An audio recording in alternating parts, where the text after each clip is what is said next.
Beyond the Olympic-level logical gymnastics necessary to master the craft, one of the more interesting things about the recreationally offended is how exhausting that life must be. If you're like me, whenever you have to spend a full day at a work meeting or within a group of strangers that you have to impress, it gets exhausting. And the reason it's exhausting is because you are scrutinizing your every word, your every action to eliminate any possibility that anything you say or do could be deemed inappropriate, insensitive, or be used against you in any way. Have insomnia? Become an internet social justice warrior. The stress-induced fatigue will have you snoozing fast. Case in point, Halloween. Back in my day, kids dressed as Pocahontas, G.I. Joe, Hawaii Five-0, Superman, Jasmine, Jack Sparrow, or really anything without fear of being labeled racist, violent, sexist, ableist, objectifying, or rape culture promoters. But ask Bob Dylan, the times they are a-changin'. The church of everything is problematic is on the crusade. The truth is, literally everyone and everything is problematic. Well said. Hard to argue. So if you want to do Halloween right this year, you've got to do a proper job of making sure your costume offends nobody at any place, at any point in time, under any context. Luckily, we've been provided a flow chart to navigate this difficulty and answer all the questions. Got a costume in mind? Want to figure out if it's offensive? Just run it through this very simple flow chart.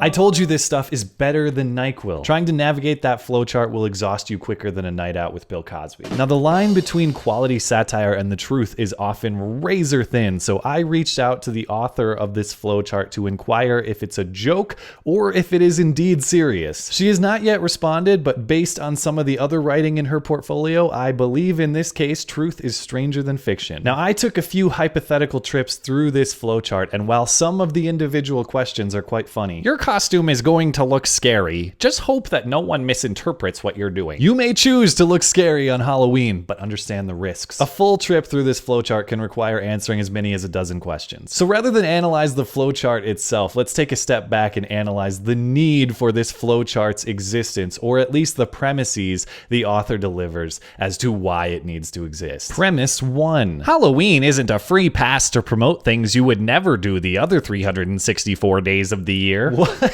Yes, it is. What is a costume but an outfit of disguise, placing you in a role different from the role you have 364 days of the year? Don't be a coward and hide behind a costume you don't believe in. Wow, look at this asshole over here.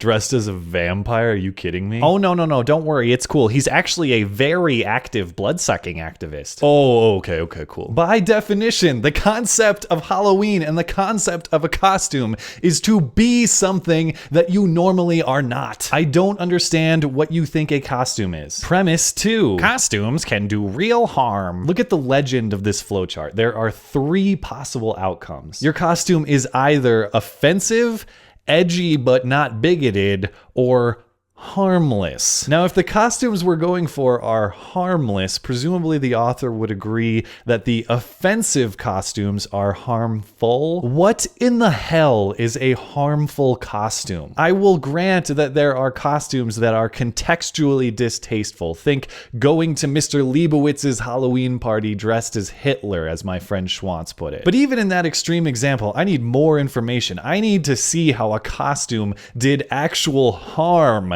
to Mr. Leibowitz, not just hurt his feelings. I did not realize we have a social epidemic of costume violence going around. Hey man, take it easy. My grandpa died in the Great Costume War, okay? Oh man, I'm sorry. I had no idea. I've heard of victim silence and cultural taboo, but this one is on lockdown. Apparently all of these harmful costumes must keep all of their victims as hostages in some secret dungeon somewhere. Premise 3. A couple of chuckles from like-minded peers isn't worth looking like the village.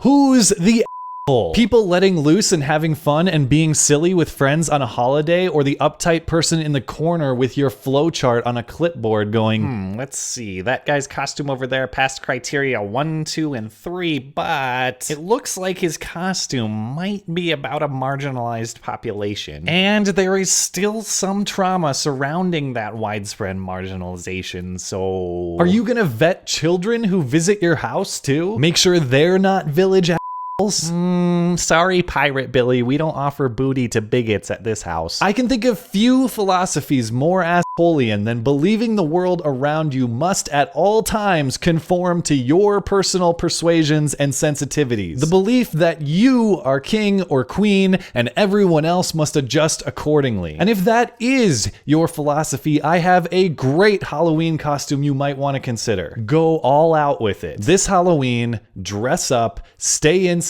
in your crib, and suckle your pacifier. Only there can I guarantee with 100% certainty you will not be harmed by a costume. Thanks as always for listening and for supporting this channel. Always appreciate the thoughtful discussion down below and on Twitter at Skag_3. Get at me over there. Okay, thanks. Bye.